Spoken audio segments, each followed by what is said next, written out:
ایک gazetted officer 22 grade کا آدمی سیکٹری لیول کا منسٹر کے ساتھ جو کام کرتے ہیں، بڑے اختیارات ہوتے ہیں ان کے، اور وہ اگر رشوت لینے والے ہوں تو پھر ان کے پاس ملینز ہوتے ہیں۔ ایسا ہی ایک آدمی تھا، پرسنالٹی بھی بہت امپریسو تھی، تعلیم بھی بہت تھی، اور اس کے پاس رشوت کا مال بھی کروڑوں میں تھا۔ اس نے اپنا گھر بنایا ایک کالونی میں، قدرتاً مسجد بالکل قریب تھی۔ جب وہ شفٹ ہو گیا تو رویا ہوا تھا، تو مسجد میں فجر کی اذان ہوئی، اس کی آنکھ کھل گئی۔ اس نے کہا یہ کیا مسئلہ ہے، یہ روز میری نیند خراب کیا کرے گا۔ اس نے اگلے دن مؤذن کو بلوایا اور کہا کہ بھئی تم جو ہے اسپیکر پہ مت اذان دیا کرو۔ مؤذن نے نمازیوں کو بتایا تو نمازیوں نے کہا بھئی ہم بوڑھے ہیں، ہم تو گھڑی بھی نہیں دیکھ سکتے، اذان کے انتظار میں ہوتے ہیں، اذان ہوتی ہے تو ہم مسجد میں آتے ہیں، اور ساری مسلمانوں کی آبادی ہے، کیا مسئلہ ہے تمہیں، کیوں تم اذان نہیں دیتے؟ انہوں نے کہا نہیں، تم اذان دو لاؤڈ اسپیکر میں فجر کی، کوئی بات نہیں۔ اگلے دن اس نے پھر اذان دی۔ اب یہ آفیسر صاحب جن کو اپنی طاقت کا، اختیارات کا، پیسے کا اتنا ناز تھا، یہ دن میں اٹھا، اس نے مؤذن کو بلوایا، ایک تھپڑ لگایا۔ تجھے کہا نہیں تھا کہ اذان نہیں دینی، اسپیکر میں کیوں لی؟ اس نے کہا جی سارے محلے والے چاہتے ہیں کہ میں دوں، میں کس کی مانوں کس کی نہ مانوں؟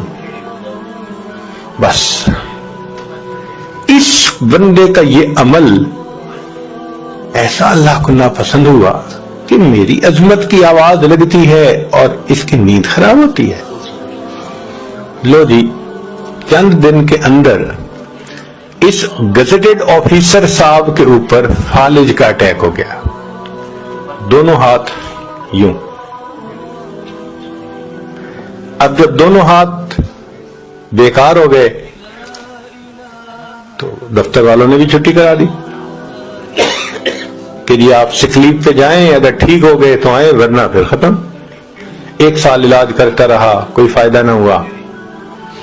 تو دفتر والوں نے کہا کہ بھئی آپ اپنی ریٹائرمنٹ لے لیں بینیفٹس کے ساتھ، پیسے تو مل گئے بہت سارے، مگر دولت تو چلی، نوکری تو چلی گئی۔ اب جب گھر آ گیا تو اللہ کی شان کے فالج کا پھر اٹیک ہوا، اور دونوں پاؤں بھی اسی طرح معذور ہو گئے، پاؤں سے بھی معذور، ہاتھوں سے بھی معذور۔ سارا دن گھر میں ہے، طبیعت تو بڑی افسرانہ تھی، اب کبھی بیوی کو ڈانٹتا ہے، کبھی بچے کو، یہ نہیں کر رہے وہ نہیں کر رہے، تو گھر والے بھی خدمت کر کر کے پریشان۔ ایک دن بیوی کو جو ڈانٹا، اس نے کہا دیکھیں میں تمہاری خدمت کر کر کے صحت خراب کر چکی ہوں، مگر تمہاری زبان سے کبھی شکریہ کا لفظ تو نہیں نکلا، ذرا سی بات پہ تم بیجا گالیاں نکالتے ہو۔ اب اگر تم نے مجھے گالیاں نکالی نا تو میں امی ابو کے گھر چلی جاؤں گی۔ اس نے اور گالیاں نکالی، وہ بچوں کو لے کے گھر چلی گئی اکیلا۔ اس نے اپنے بھائی کو پیغام بھیجا کہ بھئی بیوی تو مجھے چھوڑ کے چلی گئی، تو تم جو ہے میرے کیئر ٹیکنگ کرو۔ تو بھائی نے اسے اپنے گھر بلوا لیا، بھائی کی بیوی بچے وہ سب اس کی خدمت کرتے، مگر طبیعت تو بگڑی ہوئی تھی نا، شاہانہ طبیعت تھی، افسرانہ طبیعت تھی، غصہ کرنا، ڈانٹنا، گالی نکالنا وہ تو معمول تھا۔ وہاں بھی اس نے یہی حساب کیا۔ تو ایک دن بھائی کی بیوی کو جو گالی نکالی تو اس نے اپنے خامن سے کہا کہ یا اسے گھر میں رکھ لو یا پھر مجھے رکھ لو۔ تو بھائی نے کہا کہ بھئی دیکھو میں نے آپ کو منع کیا تھا کہ یہ آپ کی خدمت کر رہے ہیں میرے بیوی بچے، تو تم بجائے اس کے کہ ان کا احسان مانو اور ان کے ساتھ اچھا سلوک رکھو، تم ایسے ڈانٹتے ہو جیسے معلوم نہیں انہوں نے کیا جرم کر لیا۔ اس نے بھائی کو بھی ڈانٹنا شروع کر دیا، تم زن مرید بن گئے ہو، تم فلاں ہو گئے ہو۔ جب بچوں نے دیکھا کہ ہمارے ابو کو ڈانٹ رہے ہیں تو وہ تو نہیں سن سکتے تھے، لو جی انہوں نے اس کی چارپائی سے اس کو اٹھایا اور باہر لا کر سڑک کے کنارے ڈال دیا کہ تو جان اور تیرا کام جانے. اب ہاتھ بھی کام نہیں کرتے، پاؤں بھی کام نہیں کرتے، اس کے پاؤں دونوں سینے کے ساتھ لگے ہوئے ہیں، ہاتھ بھی سینے کے ساتھ لگے ہوئے ہیں، زندہ لاش ہے ایک طرح سے. سڑک کے کنارے پڑا ہے. رات تو گزر گئی، صبح ہوئی تو بھوک بھی بہت لگی ہوئی ہے. اب سوچ رہا ہے کہ میں کیا کروں، کوئی ہے بھی نہیں. جب بہت بھوک لگی، اللہ کی شان کہ جو 7 لوگ گزر رہے تھے نا پیدل، ان سے اس نے بھیک مانگنی شروع کر دی.